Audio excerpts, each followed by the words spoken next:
देखेंगे वाक्य के प्रकार। वाक्य के प्रकार पहले तो हम देखेंगे वाक्य किसे कहते हैं। तो वाक्य के प्रकार और वाक्य के भेद, आपको एग्जाम में ऐसे आता है वाक्य के भेद लिखो या वाक्य का भेद पहचान कर लिखो, और एक तरह से आता है कि वाक्य के प्रकार। तो प्रकार और भेद दोनों सिमिलर होता है, अगर भेद पूछता है तो भी सेम है और प्रकार पूछता है तो भी सिमिलर है। तो वाक्य के भेद या वाक्य के प्रकार दो प्रकार के होते हैं, रचना के अनुसार और दूसरा होता है अर्थ के अनुसार। तो इसके बाद हम देखेंगे वाक्य क्या है और किसे कहते हैं वाक्य। तो शब्द आपने देखा होगा, वर्ण देखा होगा, जैसे कि वर्ण होता है क ख ग लिखते हो और आई लिखते हो, लेकिन स्वर और व्यंजन। तो वैसे ही हम उससे मिला के वाक्य बनाते हैं, और वाक्यों को का जोड़ जो होता है वो होता है शब्दों का जोड़ होता है वो होता है वाक्य। मतलब शब्दों के जोड़ से हम एक सेंटेंस बनाते हैं और वाक्य बनाते हैं। तो वाक्य कोई भी शब्द मिला के एक प्रॉपर वाक्य नहीं बन सकता है। तो यहाँ पे एक एग्जाम्पल भी मैंने रखा है, शब्दों के ऐसे सार्थक समूह, मतलब कि जोड़ समूह को वाक्य कहते हैं, जिसमें किसी के विचार को हम अच्छे से समझ सके और उसको पूर्णता प्रकट हो, या मैं क्या बोल रही हूँ वो समझ में आए, या मैं क्या लिखा हुआ है, मैं क्या रीड कर रही हूँ वो समझ में आए। तो अब यहाँ पे देखो एक एग्जाम्पल है, जैसे चोर भाग गई। तो चोर भाग गई ऐसा कोई वर्ड है तो शब्दों का ही जोड़, लेकिन ये जो हम बोल रहे हैं उसमें कहीं ना कहीं मिस्टेक है, तो गई नहीं होगा यहाँ पे, पुल्लिंग का हमने प्रयोग करना चाहिए, स्त्रीलिंग का नहीं। तो ऐसे ही सार्थक समूह, जैसे सार्थक शब्दों का हम यूज करेंगे, प्रयोग करेंगे, तो एक वाक्य बनता है। तो नेक्स्ट है चोर भाग गया, ये करेक्ट है। तो ऐसे ही शब्दों के समूह का, सार्थक समूह को ही हम वाक्य कहते हैं। बहुत बार ऐसा देखा जाता है कि हम सेंटेंस बनाते हैं, वाक्य बनाते हैं, या कभी कभी आता है वाक्य का शुद्धिकरण करो। तो यही है, वाक्य को हमें रचना के अनुसार कैसे समझना है और अर्थ के अनुसार उसके प्रकार कैसे हो सकते हैं। अगर ये हमने समझ लिया तो जब हम सेंटेंस बनाते हैं तो हम सार्थक समूह को ही लेंगे, उसका प्रॉपर हम लोग जो व्याकरणिक या ग्रामेटिकल जो मिस्टेक होता है वो नहीं होगा। तो अब हम देखेंगे वाक्यों के भेद। तो यहाँ पे हमने देखा है कि वाक्य के कितने भेद होते हैं, दो होते हैं। पहला होता है रचना के अनुसार और दूसरा होता है अर्थ के अनुसार। तो अभी देखेंगे हम रचना के आधार पर वाक्य के भेद। तो रचना के आधार पर वाक्य के भेद या रचना के आधार पर वाक्य के प्रकार तीन प्रकार के होते हैं। एक होता है सरल वाक्य, दूसरा है संयुक्त वाक्य और तीसरा है मिश्र वाक्य।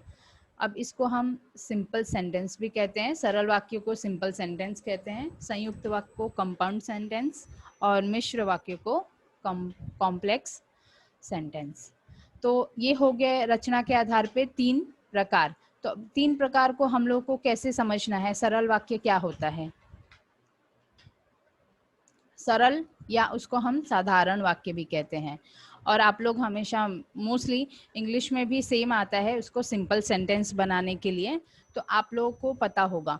तो यहाँ पे सरल और साधारण, अगर आपको एग्जाम में पूछ लेता है कि साधारण वाक्य बनाओ दिए हुए शब्द का रचना के आधार पे, कभी कभी संयुक्त वाक्य दिया होता है और आपको साधारण वाक्य बनाने के लिए कहा जाता है। तो साधारण मतलब होता है सरल, और ये दोनों सिमिलर है।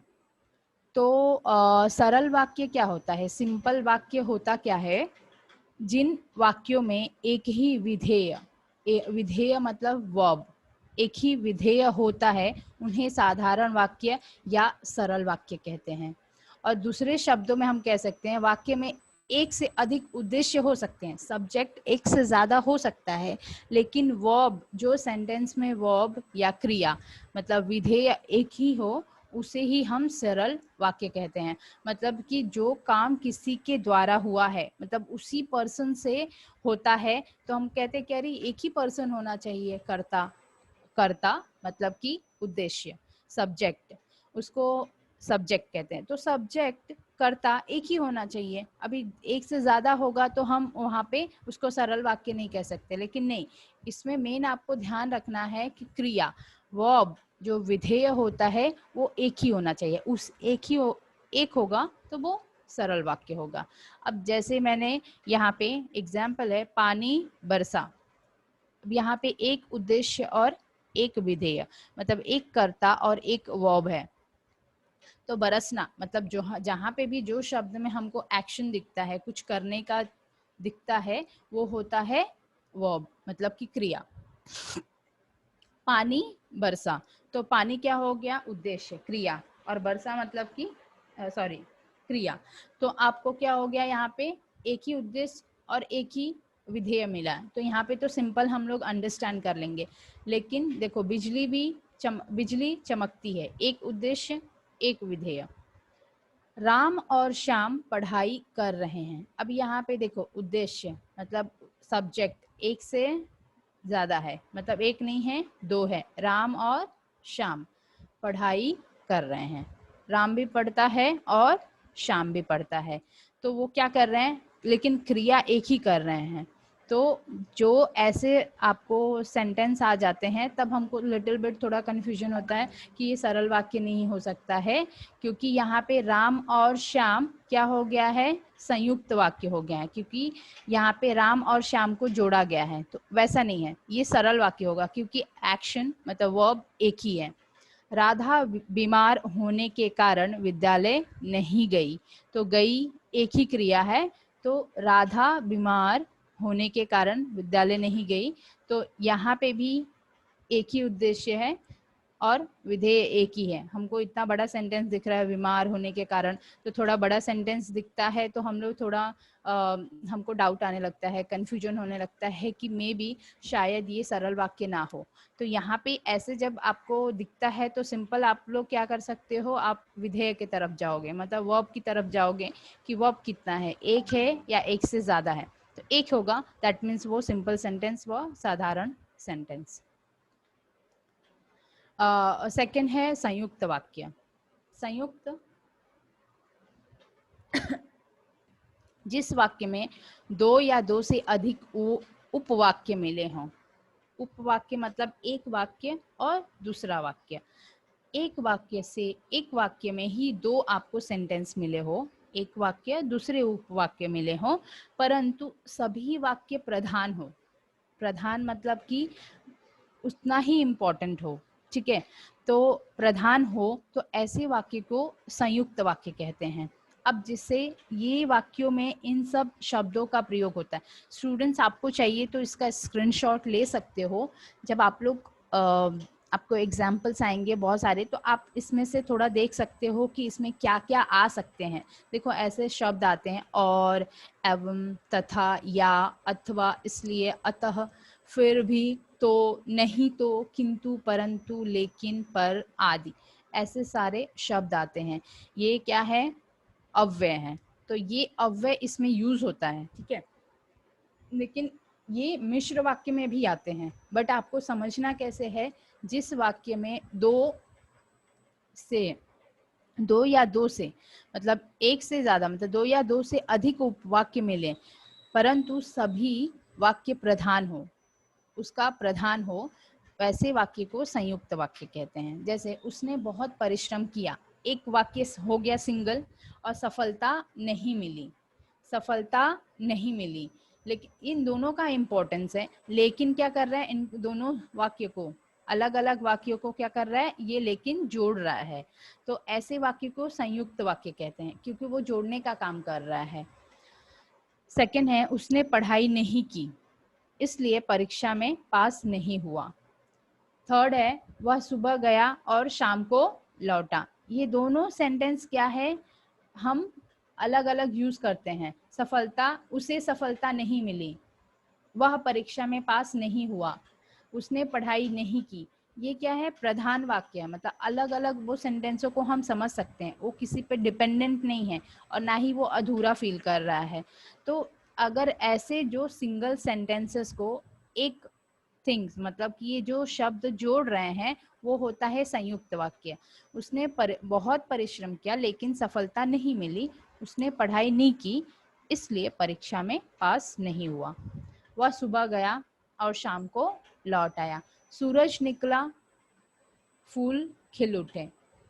अब देखो यहाँ पे मैंने कोई भी जोड़ने का काम नहीं किया है, बट देखो ये दोनों सेंटेंसेस, दोनों मतलब जो वाक्य है वो क्या है, सिंगल सिंगल है। सूरज निकला, फूल खिल उठे। सूरज निकला तो हम बोलते हैं आज सूरज निकला है या सूरज निकला, तो ये अपने में प्रधान वाक्य है। हमने और नहीं डाला इसलिए नहीं डाला, सिर्फ कॉमा डाला है। जब ऐसे भी वाक्य आपको आएंगे तो भी आप संयुक्त वाक्य लिख सकते हो, क्योंकि ये दो सिंगल सेंटेंस अपने में अलग अलग अपना वजूद रख रहे हैं, इनको किसी से डिपेंडेंसी नहीं है, अलग अलग हैं। लेकिन अब इसमें और भी नहीं डाला, लेकिन भी नहीं डाला, तो भी नहीं डाला, लेकिन हमको पता है कि ये दोनों एक दूसरे के साथ जॉइंट है। ठीक है, तो सूरज निकला, फूल खिल उठे, ऐसे आपको एग्जाम में नहीं देंगे, लेकिन सपोज आपको डेली मतलब कि बहुत सारे एग्जाम्स होते हैं उसमें आ भी गया, तो आप लोगों को ये ध्यान रखना है कि अगर ऐसे सेंटेंस भी आते हैं तो हम लोग को संयुक्त वाक्य ही लिखना पड़ेगा। ओके, नेक्स्ट, मिश्र वाक्य। इसको मिश्र वाक्य भी कहते हैं और मिश्रित वाक्य भी कहते हैं। जिस वाक्य में एक से अधिक वाक्य मिले हों किंतु एक प्रधान उपवाक्य तथा शेष आश्रित उपवाक्य हो, उसे मिश्रित उपवाक्य कहते हैं या मिश्र उपवाक्य कहते हैं। तो यहाँ पे देखो, एक वाक्य में एक से अधिक वाक्य मिले हों, मतलब जिस वाक्य में एक सेंटेंस है, यहाँ पे वाक्य दिया है लेकिन उसका एक प्रधान उपवाक्य है और दूसरा क्या है, उस पे आश्रित उपवाक्य है, मतलब वो प्रधान होने के साथ उसके साथ कोई भी, जैसे उसने एक सेंटेंस बनाया लेकिन वो सेंटेंस उसके बिना अधूरा है, तो वो अपने आप में अलग अलग उसका इम्पोर्टेंस नहीं है, वो अलग सिंगल सेंटेंस नहीं है, वो सेंटेंस दूसरे पे डिपेंडेंट है, सो दूसरे उपवाक्य पे, तो वो होता है मिश्रित वाक्य। अब की, जो, क्योंकि, जितना, उतना, जैसे, वैसे, जब, जब, जहाँ, वहाँ, जिधर, उधर, अगर, यदि, तो, यद्यपि, तथापि आदि। अगर ऐसे सारे शब्द होते हैं, अगर ऐसे शब्द होते हैं, जैसे कि ये सब भी कौन से शब्द है, अव्यय शब्द भी है, तो अव्यय ये जितने भी आते हैं यहाँ पे, तो हमको ध्यान रखना है कि एक ऐसा सेंटेंस जो दूसरे पे डिपेंडेंट होता है। ओके, तो डिपेंडेंट होता है, वो होता है मिश्र वाक्य या मिश्रित वाक्य। तो अभी यहाँ पे देखेंगे, मुझे विश्वास है कि आज भारत जीतेगा। मुझे विश्वास है, तो उसको क्या विश्वास है कि भारत जीतेगा, तो ये सेंटेंस क्या हो गया है, डिपेंडेंट हो गया है दूसरे वाले सेंटेंस पे, और की क्या कर रहा है, जोड़ रहा है, लेकिन ये डिपेंडेंसी दिखा रहा है, एक दूसरे के ऊपर डिपेंडेंट है, दैट मीन्स ये मिश्र वाक्य है, ये अपने आप में अलग नहीं रखते हैं। मुझे विश्वास है, क्या विश्वास है, मुझे विश्वास है कि आज भारत जीतेगा। जैसे उनका सॉरी, जैसे वह, सॉरी, मैं वह सौगंध नहीं बेचूंगा जो मेरा संस्कार बन गई। मैं वह सौगंध नहीं बेचूंगा जो मेरा संस्कार बन गई, तो जो क्या कर रहा है, जोड़ रहा है। अभी यहाँ पे देखेंगे, जो परिश्रम करता है जीवन में सफलता पाता है, सॉरी, जो परिश्रम करता है जीवन में सफलता प्राप्त करता है। तो यहाँ पे क्या है, जो परिश्रम करता है, अब उसके आगे का क्या, ये अधूरा है, तो वही पर्सन, ये वाला थिंग्स इस पे डिपेंडेंट है, तो जीवन में वो क्या करता है, सफलता पाता है, मतलब ये वाला, ये प्रधान उपवाक्य दूसरे पे ये डिपेंडेंट है, दैट मीन्स ये मिश्र वाक्य है। अगर तुमने पढ़ाई नहीं की तो तुम फेल हो जाओगे। अगर तुमने पढ़ाई नहीं की तो क्या, तो तुम फेल हो जाओगे। तो ये सेंटेंस एक दूसरे के ऊपर डिपेंडेंट होता है, दैट मीन्स वो मिश्र वाक्य होता है। तो आप लोगों को ये समझ में आ गया होगा कि सरल वाक्य क्या होता है। सिंपल मतलब सरल वाक्य में एक विधेय होता है, वर्ब पे ही पूरे डिपेंडेंसी होती है, मतलब वर्ब एक ही है, दैट मीन्स वो सरल वाक्य है। उद्देश्य कितने भी हो सकते हैं, सब्जेक्ट एक से ज़्यादा दो भी हो सकते हैं। तो आप लोग क्या कर सकते हो, आपको देखना है कि विधेय क्या है, वर्ब एक होना चाहिए। दूसरा, संयुक्त वाक्य में, जिस वाक्य में दो से ज़्यादा अधिक उपवाक्य हो सकते हैं, एक से ज़्यादा सेंटेंसेस हो सकते हैं, लेकिन आपको क्या यहाँ पे देखना है कि दो सिंगल सेंटेंस हैं और उसको एक वर्ड, एक शब्द मतलब कि अव्यय वो जोड़ने का काम करता है। तो जो जोड़ने का काम करता है, दैट मीन्स वो आपको पता होगा कि उसने बहुत परिश्रम किया लेकिन सफलता नहीं मिली। तो उसने, ये डिपेंडेंसी नहीं है, उसने बहुत परिश्रम किया है लेकिन सफलता नहीं मिली। ये दो सिंगल सेंटेंस को लेकिन क्या कर रहा है, जोड़ रहा है। नेक्स्ट है मिश्र वाक्य में। मिश्र वाक्य मतलब कि मिश्रित होता है। तो एक प्रधान सेंटेंस मतलब जो भी एक उपवाक्य होगा दूसरे उपवाक्य पे डिपेंडेंट होगा, मतलब उस पर आधारित होगा, आश्रित होगा। तो क्या होगा, वो जहाँ पे ऐसे आपको सेंटेंस दिखते हैं वो होता है मिश्र वाक्य या मिश्रित वाक्य। नेक्स्ट, अब हम देखेंगे अर्थ के आधार पर वाक्य के प्रकार। अब अर्थ के आधार पर वाक्य के 8 भेद होते हैं। कितने होते हैं, 8। और रचना के आधार पर वाक्य के 3 भेद होते हैं। तो आपको क्वेश्चन वैसे ही करते हैं कि रचना के आधार पर दिए हुए वाक्यों का प्रकार, दिए हुए वाक्यों का भेद पहचान कर लिखो। तो रचना के आधार पे आएगा, तो जो भी सेंटेंस होंगे आपको वो भेद पहचानना है और लिखना है। लेकिन जब आपको अर्थ के आधार पे पूछेगा तो इसमें पहचानना भी होता है, परिवर्तन भी करना होता है। और रचना के आधार पे नॉर्मली परिवर्तन करना होता है, अर्थ के आधार पे आपको पहचानना होता है। ये दोनों आपको काफ़ी इम्पोर्टेंट रखते हैं क्योंकि इसमें आपको 2 मार्क्स तो मिल ही जाएंगे, कैसे, अगर थोड़ा आपने मेहनत किया है तो। और काफ़ी इजी भी है। तो रचना के आधार पे 3 आपको याद हो जाता है सिंपली, ऐसे ज़्यादा उसमें कुछ है नहीं। अर्थ के आधार पर वाक्य के 8 भेद होते हैं।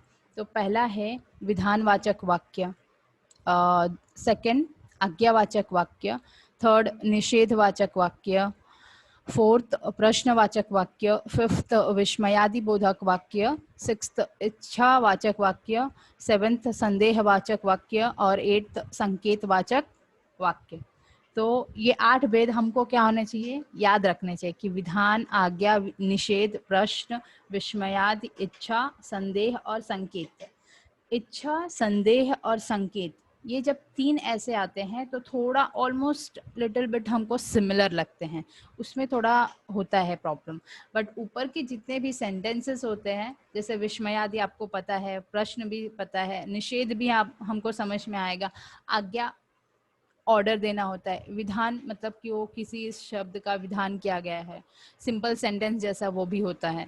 तो आपको ये चारों में, 5 में प्रॉब्लम नहीं होती है, बट 3 में थोड़ा बहुत हमको केयरफुली होके देखना पड़ता है। तो हम फर्स्ट देखेंगे विधानवाचक वाक्य। विधानवाचक वाक्य, अफर्मेटिव सेंटेंस। विधानवाचक वाक्य किसे कहते हैं, जिस वाक्य से क्रिया के करने या होने का बोध हो उसे विधानवाचक वाक्य कहते हैं। जिस वाक्य से क्रिया के करने या होने का बोध हो। तो यहाँ पे मैंने पहले भी बताया था कि ऑलमोस्ट ये सिमिलर सेंटेंस जैसा होता है, बट यहाँ पे लिखा है क्रिया के करने, मतलब क्रिया का ही करना होता है और उसी का बोध होता है, मतलब उसी के बारे में पता चलता है, क्रिया का ही पता चलता है, उसे हम विधानवाचक वाक्य कहते हैं। जैसे गीता स्कूल जा रही है, तो गीता क्या कर रही है, जा रही है, कहाँ, स्कूल। तो यहाँ पे क्रिया करने या होने का बोध हो रहा है। भारत एक देश है, तो यहाँ पे भारत एक देश है, तो अब यहाँ पे कैसे होता है कि अब यहाँ पे तो कोई क्रिया नहीं है, यहाँ पे एक क्रिया नहीं है। लेकिन मैंने पहले भी बताया था कि ऐसे इसमें आपको एक सिंपल सेंटेंस जैसा आता है कि वो उसको विधान किया गया है, मतलब बताया गया है कि भारत एक देश है, उसमें कोई क्रिया नहीं आएगा, लेकिन विधान जैसे कि उसके बारे में ही बताया गया है। एक एग्जाम्पल और मैं देती हूँ, यहाँ सर्दी अच्छी है, तो यहाँ पे बोलेंगे कि यहाँ सर्दी अच्छी है, तो क्रिया तो है नहीं, तो क्रिया करने या होने का बोध आता है। तो अभी यहाँ पे भारत के देश है, क्रिया भी नहीं करना है, लेकिन ये सिंपल सेंटेंस है, उसके बारे में विधान किया गया, मतलब उसके बारे में बता रहे हैं, दैट मीन्स वो विधानवाचक है। तुम बहुत शरारती हो, यहाँ पे क्रिया है तो तुम बोल सकते हो। तो यहाँ पे विधान, भारत के बारे में विधान क्या एक देश है, तुम बहुत शरारती हो, मतलब तुम बहुत नॉटी हो, तो यहाँ पे क्रिया करने का बोध हो रहा है। नेक्स्ट, निषेधवाचक। निषेधवाचक वाक्य में इसे कहते हैं नेगेटिव सेंटेंस। नेगेटिव मतलब नकारात्मक। जो सेंटेंस में आपको नकारात्मक चीज दिखाई देती है, जैसे कि उसमें नहीं का चीज दिखाई देता है, तो वो होता है निषेध। निषेधार्थक भी कह सकते हैं, निषेधवाचक भी कह सकते हैं, ये दोनों हम कह सकते हैं। जिस वाक्य में किसी बात के न होने या न करने का बोध हो, उसे हम निषेधवाचक वाक्य कहते हैं। जैसे, पहले हमें किसी बात की चिंता नहीं थी। पहले हमें किसी बात की चिंता नहीं थी। तो यहाँ पे आपको सेंटेंस में नहीं दिख रहा है, तो आप सिंपली कह सकते हो नहीं, नहीं थी, नहीं आ गया है, दैट मीन्स वो नेगेटिव सेंटेंस है, निषेधवाचक सेंटेंस है। नेक्स्ट है, राम स्कूल नहीं गया। जो सेंटेंस में नहीं आता है वो होता है निषेधवाचक। राम स्कूल नहीं गया। मैंने हाईलाइट भी करके रखा है, बाहर जाना मना है। मना मतलब कि यहाँ पे नकारात्मक आ रहा है, निषेध हो रहा है। फूल अपना प्रतिबंध नहीं बेचेगा, तो ये सेंटेंस में नहीं है, तो यहाँ पे निषेधवाचक। जैसे हमें पहले उधर की चिंता नहीं थी, मतलब हमें पहले किसी बात की चिंता नहीं थी। उधर मतलब पेट भरने की चिंता नहीं थी। जो सेंटेंस में निषेध होता है, ना होता है, उसे हम निषेधवाचक वाक्य कहते हैं।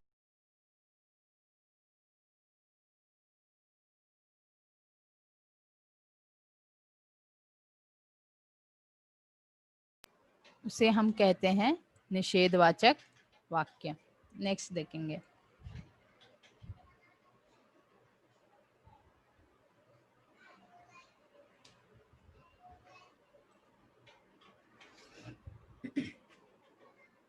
प्रश्नवाचक वाक्य। इंटेरोगेटिव सेंटेंस, जिस वाक्य में किसी प्रकार का प्रश्न किया गया हो। जिस वाक्य में किसी भी प्रकार का जब हमको प्रश्न किया हो या प्रश्न का बोध होता है, ऐसे वाक्य को, ऐसे जब सेंटेंसेस हमारे सामने आते हैं, उसे हम प्रश्नवाचक वाक्य कहते हैं। जैसे, आप किसको अपना आदर्श मानते हैं? तो नॉर्मली प्रश्नवाचक में एक और बात हम लोग ध्यान दे सकते हैं, प्रश्नवाचक सेंटेंस बनाते समय या देखते समय, तो हमको एक गद्य आकलन का पैराग्राफ आता है 5 मार्क्स के लिए। तो हमको कब क्वेश्चन मार्क लगाना है, ये इसमें अंडरस्टैंड कर सकते हैं। और सेकंड थिंग कि जब आप सेंटेंस देख रहे हो तो उसके बाद एक क्वेश्चन मार्क होता है। तो नॉर्मली हम क्या करते हैं, प्रश्न तो बना दिया गद्य आकलन में, लेकिन क्वेश्चन मार्क लगाना भूल गए। जब क्वेश्चन मार्क नहीं लगाते हैं तो उसके लिए हमारा क्या होता है, हाफ मार्क कट होता है। तो ये जब आपको ध्यान देना है, तो अगर ऐसे सेंटेंस आ गए आपको, तो आपको क्या करना है, प्रश्नवाचक वाक्य जब आता है तो पहले तो आपको एकदम सिंपल सा है ट्रिक कि क्वेश्चन मार्क देखना है। अगर क्वेश्चन मार्क आपको दिख गया, दैट मीन्स वो प्रश्नवाचक है, क्योंकि कभी कभी उसमें क्या कब नहीं होता है, उसमें ना से भी हो जाता है, तब आपको थोड़ा समझना मुश्किल हो जाता है। तो अभी आप नॉर्मली सोचते हो कि क्या से ही होगा, कब से ही होगा, तो ऐसा अगर नहीं होता है वो सेंटेंस में, लेकिन वो क्वेश्चन मार्क है, दैट मीन्स वो प्रश्नवाचक वाक्य है। तो आप किसको अपना आदर्श मानते हैं? तो किसको? क्या बाबूजी आ गए? क्या? तुम क्या कर रहे हो? यह पुस्तक किसकी है? तो जब आप सेंटेंस भी बनाते हो गद्य आकलन में, तो सेंटेंस भी ऐसा बनाओ, वाक्य भी आपका ऐसा होना चाहिए। देखो जैसे कि बनाया है, तो आपको प्रश्नवाचक जो शब्द होते हैं वो कब लगाना है, कब यूज करना है, वो पता होना चाहिए। दूसरी बात, क्वेश्चन मार्क आपको लगाना नहीं भूलना चाहिए गद्याकलन में, तो उसके लिए भी आपको मार्क्स मिलते हैं। प्रश्नवाचक वाक्य। नेक्स्ट 4th देखेंगे, संदेहवाचक वाक्य, स्केप्टिकल सेंटेंस। संदेह मतलब कोई भी सेंटेंस में हमको संदेह या आशंका होता है। जिस वाक्य में संदेह या आशंका का बोध होता है उसे हम संदेहवाचक वाक्य कहते हैं। संदेह संदेह मतलब कि हमें कोई भी काम करने से पहले, जैसे कि आपको यहाँ पे मैंने जितने भी दिए हैं शायद और संभवतः दिया है, लेकिन कभी कभी आपको अलग अलग सेंटेंस में भी आ सकता है। तो अगर आपने संदेह का समझा होगा, स्केप्टिकल का, तो फिर आपको ये लगेगा कि वो सेंटेंस में हमें संदेह किया गया है, तब आशंका जताई गई है। जिस वाक्य में संदेह या आशंका का बोध होता है उसे हम कहते हैं संदेहवाचक वाक्य। जैसे शायद आज बारिश होगी, शायद आज बारिश होगी, तो बारिश हो रही है या होगी के बारे में नहीं बताया है, शायद उन्होंने संदेह किया है कि मे भी हो सकता है कि आज बारिश हो, मे भी हो सकता है कि आज बारिश हो। शायद उसने काम कर दिया, शायद उसने काम कर दिया, अब उसको पता नहीं है, श्योर नहीं है कि उसने अपना काम किया या नहीं किया, तो मे बी हो सकता है उसका आज काम किया हो, तो शायद उसने काम कर दिया, उसको कंफर्म नहीं है कि वो काम हुआ या नहीं है। शायद गरीब भूख की लाचारी से श्रम करता है, हम कहते हैं कि गरीब लोग काम कर रहे हैं, तो यहाँ पे है शायद वह पर्सन जो भी काम कर रहा हो वो शायद गरीब भूख की लाचारी से, मतलब उसको भूख लगी है इसकी वजह से शायद वो काम कर रहा हो। अर्थ तो शायद मेरी कविताओं में आपको मिल जाएगा। अर्थ हमने उस दिन छापा में पढ़ा था, तो यही सेंटेंस है, अर्थ तो शायद मेरी कविताओं में आपको मिल जाए। तो जहाँ पे जो सेंटेंस में आपको संदेह और आशंका का बोध होता है, जैसे शायद, संभवतः, तो आपको वहाँ पे क्या करना है, संदेहवाचक वाक्य लिखना है, और नहीं तो बनाना होगा तो आपको ऐड करना है ये शब्दों को। संभवतः, संभवतः मैं जीत जाऊं, हो सकता है मैं जीत जाऊं, संभवतः मैं पास हो जाऊं, संभवतः मैं ये काम कर लूं। तो अपने बारे में भी कभी हमको शंका होती है तो हम उसके बारे में श्योर नहीं होते हैं, जो सेंटेंसेस के बारे में हम कम्प्लीटली हम ये नहीं कर सकते कि ये तो मैं कर ही लूँगा, तो हम अगर श्योरिटी नहीं दिखाते हैं तो वो सेंटेंस होता है संदेहवाचक वाक्य।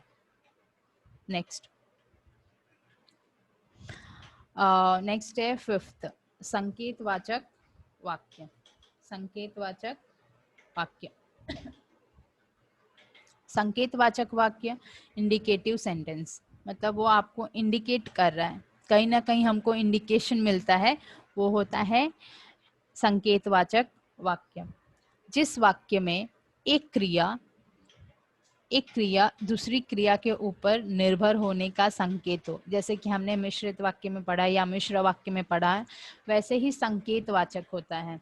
तो हम इसको सेंटेंस को कैसे पहचानेंगे, ये भी एक सेंटेंस दूसरे सेंटेंस पे डिपेंडेंट होता है, तो सिंपली आपको समझ में आना चाहिए, मिश्रित और संकेत ऑलमोस्ट ये सिमिलर होते हैं, मतलब इंडिकेटिव कर रहे हैं, क्योंकि इंडिकेटिव सेंटेंस कब होता है, जैसे कि मैंने ये काम किया है लेकिन वो काम हो नहीं पाया है, मतलब इंडिकेटिव कर रहा है कि उसकी वजह से या उस थिंग्स की वजह से जो मैंने हम किया नहीं है उसकी वजह से ये हुआ है, तो क्या होता है, इंडिकेटिव कर रहा है, मतलब उसके तरफ इंडिकेट कर रहा है।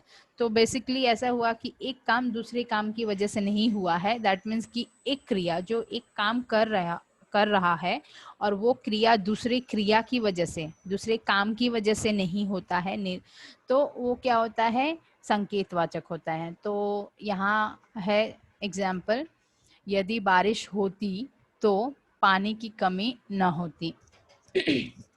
यदि बारिश होती तो यहाँ पे क्या है, यदि बारिश होती तो पानी की कमी ना होती, तो अब क्या है, यदि बारिश होती तो क्या नहीं होता, तो वो डिपेंडेंट है, दूसरे क्रिया के ऊपर डिपेंडेंट है, तो वो क्रिया अगर नहीं करेगा तो वो सेंटेंस इनकम्प्लीट है। दैट मीन्स यहाँ पे यदि बारिश होती तो पानी की कमी ना होती, तो इनको ज्वाइन कर रहा है, मतलब तो इनको जोड़ रहा है, लेकिन क्या कर रहा है यहाँ पे, एक क्रिया दूसरे क्रिया के ऊपर निर्भर होती है। एक क्रिया अगर एक काम कोई करता नहीं है तो उससे हमें दूसरे को परेशानी होती है, ये तो हम आम बोलचाल में बोल जाते हैं, लेकिन ये एक सेंटेंस अर्थ निकलता है, जैसे अर्थ के आधार पे ये वाक्य है। तो अगर एक क्रिया दूसरे क्रिया के ऊपर निर्भर होने का संकेत आता है, ऐसे सेंटेंस को हम संकेतवाचक वाक्य कहते हैं, इंडिकेटिव सेंटेंस कह सकते हैं।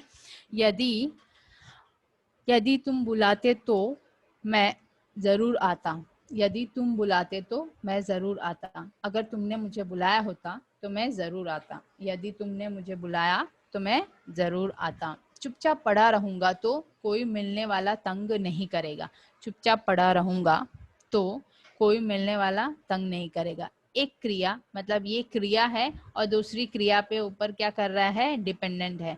देखो दोनों क्रियाएं, मतलब यदि तुम बुलाते, बुलाना एक क्रिया हो गया, जरूर आता दूसरी क्रिया हो गई, बारिश होती एक क्रिया हो गया, और पानी की कमी ना होती ये दूसरी क्रिया हो गया।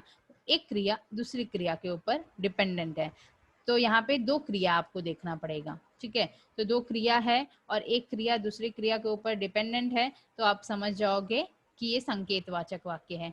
चुपचाप पड़ा रहूंगा, पड़ा रहना मतलब ये एक्शन हो गया है, क्रिया हो गया पड़ा रहना। तो अभी दूसरा क्या है, तंग नहीं करेगा, तंग नहीं करेगा दैट मीन्स वो एक क्रिया दूसरी क्रिया के ऊपर डिपेंडेंट है। अगर अच्छा काम करोगे, काम करना एक क्रिया, तो मुहर छाप वाली धोती दूंगी, एक क्रिया दूसरे क्रिया के ऊपर निर्भर होने का संकेत होता है, वो होता है संकेतवाचक वाक्य। सिक्स्थ है इच्छावाचक वाक्य। इच्छा, optative sentence. Optative sentence, optative sentence में क्या होता है, जहाँ पे हम लोग इच्छा, अभी हम ये करते हैं मनोकामना, शुभकामना, आशीर्वाद, ऐसे जहाँ पे आपको आएंगे सेंटेंसेस में, वो होता है इच्छावाचक वाक्य। इच्छा मतलब कि आपका उसके प्रति मन है कि वो ऐसा करे, उसके साथ अच्छा हो जाए, तो आप मनोकामना कर रहे हो या आपको शुभ कामनाएं दे रहे हो या आशीर्वाद दे रहे हो, ऐसे जहाँ पे सेंटेंस आपको दिखते हैं वो होते हैं इच्छावाचक वाक्य। जिस वाक्य में इच्छा, कामना, आशीर्वाद, शुभ कामना जैसे आदि शब्दों का भाव प्रकट हो, ऐसे वाक्य को इच्छावाचक वाक्य कहते हैं। तो पहला है मनु दीदी आप सदा सुखी रहो। मनु दीदी आप सदा सुखी रहो, सुखी रहना मतलब कि आपने मनोकामना किया तो वो खुश रहना चाहिए। दीर्घायु हो, हम किसी को ब्लेस करते हैं, तो यहाँ पे शुभ कामना दिया, आशीर्वाद दिया, तो क्या हो गया, दीर्घायु। तुम्हारी यात्रा मंगलमय हो, तो अच्छा हो, तुम्हारा सफर अच्छा हो, तो ये क्या हो गया, इच्छावाचक वाक्य। नेक्स्ट है प्रभु आपकी कामना पूरी करे, मतलब जो भी आप चाहते हो भगवान आपकी पूरी कामना करे। तो अब क्या होता है कि यहाँ पे ऐसे जब सेंटेंसेस में आपको सिर्फ यही सब देखना है कि यहाँ पे मनोकामना, शुभकामना, आशीर्वाद जैसे शब्द आते हैं, वो होता इच्छावाचक वाक्य। नेक्स्ट है 7th आज्ञावाचक वाक्य, इम्पेरेटिव सेंटेंस। आज्ञावाचक वाक्य, आज्ञा मतलब हम किसी को कहते हैं ऑर्डर देना, ठीक है। तो यहाँ पे आज्ञा हो सकता है, ऑर्डर भी दे सकते हैं और हम रिक्वेस्ट भी कर सकते हैं, ठीक है। तो जब दोनों ऐसे सेंटेंस आते हैं, रिक्वेस्ट के भी आते हैं और आज्ञा के भी आते हैं, तो यहाँ पे जैसे ऑर्डर भी आते हैं, ऑर्डर भी दे सकते हैं हम, रिक्वेस्ट भी कर सकते हैं, ऐसे सेंटेंस को हम क्या कहते हैं, आज्ञावाचक वाक्य। जिस वाक्य में आज्ञा, उपदेश, आदेश, निवेदन, अनुमति या प्रार्थना आदि के भाव प्रकट हो, उसे हम आज्ञावाचक वाक्य कहते हैं। जैसे बाहर चले जाओ, ये क्या हो गया यहाँ पे, बाहर चले जाओ, हमने आज्ञा दिया, मतलब उसको ऑर्डर कर रहे हैं।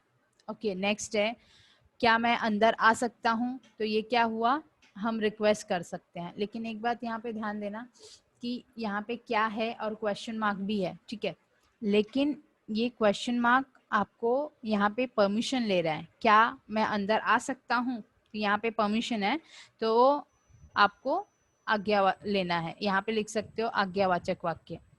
उसके बाद है अब राज प्रथा मिटा दो, अब राज प्रथा मिटा दो, तो यहाँ पे क्या हो गया है, ऑर्डर दिया गया है।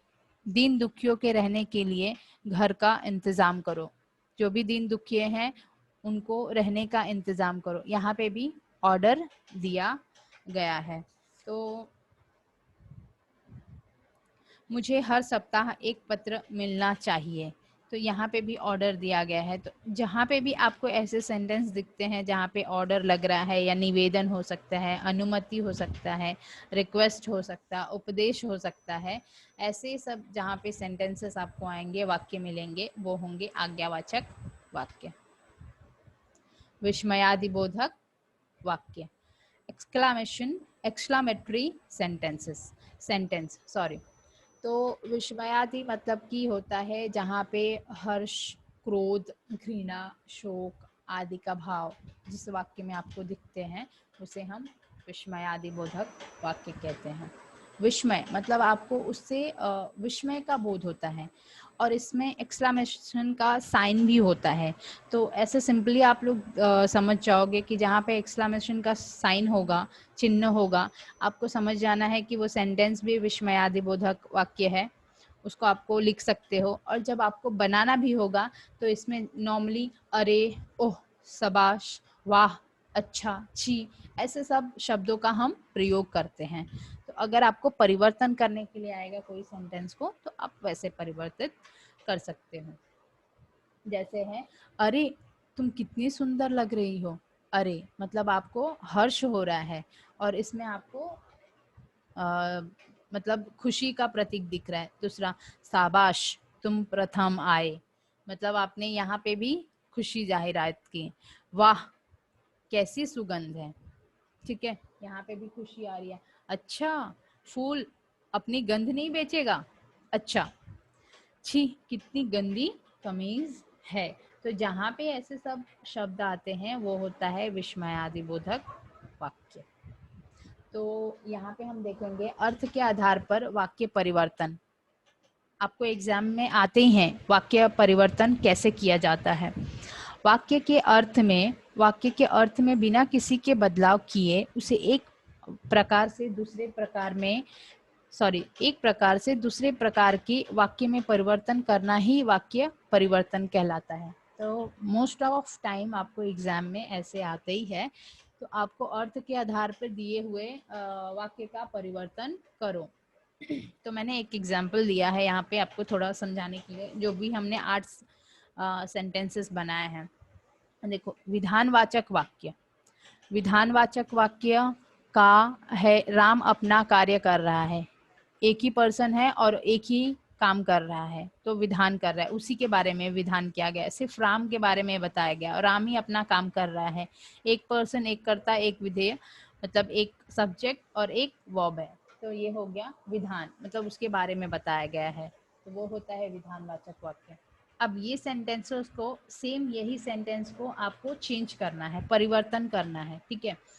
तो आज्ञावाचक वाक्य में ये वाक्य को हम कैसे परिवर्तित करेंगे। राम अपना काम कर रहा है, क्या आज्ञावाचक में राम अपना कार्य करो। निषेधवाचक में मतलब होता है नकारात्मक, तो राम अपना कार्य नहीं कर रहा है। प्रश्नवाचक, क्या राम अपना काम कर रहा है, क्वेश्चन मार्क। विस्मयादिबोधक वाक्य, उसको परिवर्तित किया, अरे राम अपना काम करो, अरे राम अपना कार्य करो।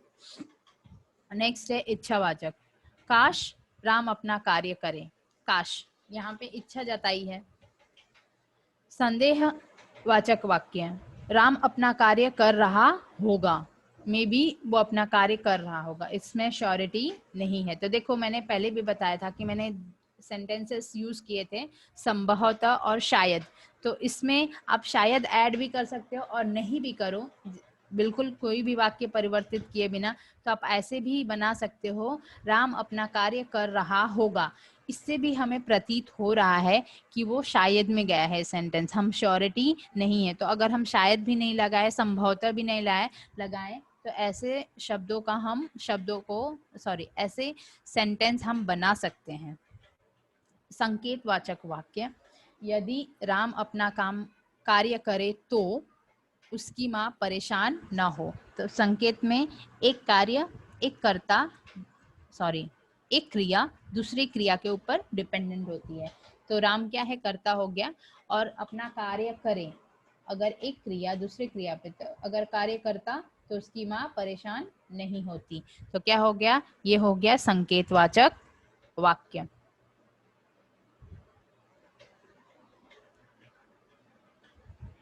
सो आई होप स्टूडेंट्स आपको ये समझ में आया हो।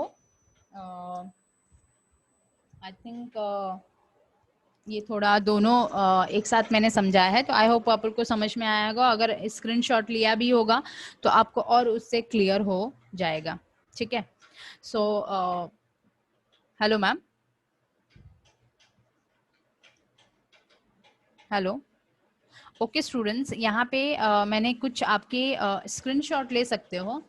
अर्थ की दृष्टि से वाक्य के भेद बताएं। तो इसमें जितने भी मैंने सेंटेंसेस लिया है, अर्थ की दृष्टि से वाक्य का प्रकार ही पहचानना है।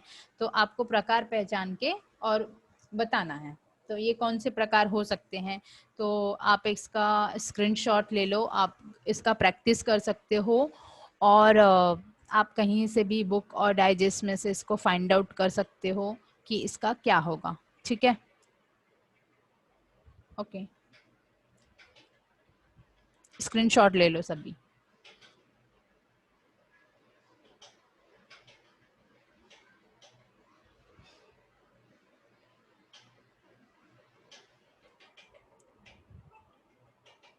So I hope you all understand. Okay.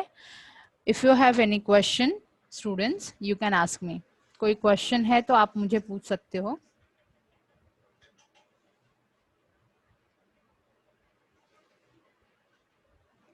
Okay, thank you. Hello ma'am.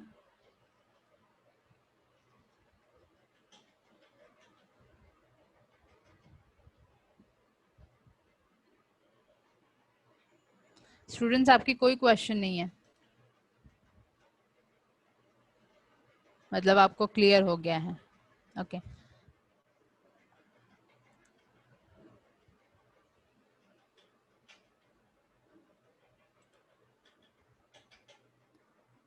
So students, next lecture के लिए आप लोग वेट करो 5 मिनट्स के लिए, फिर नेक्स्ट लेक्चर होगा।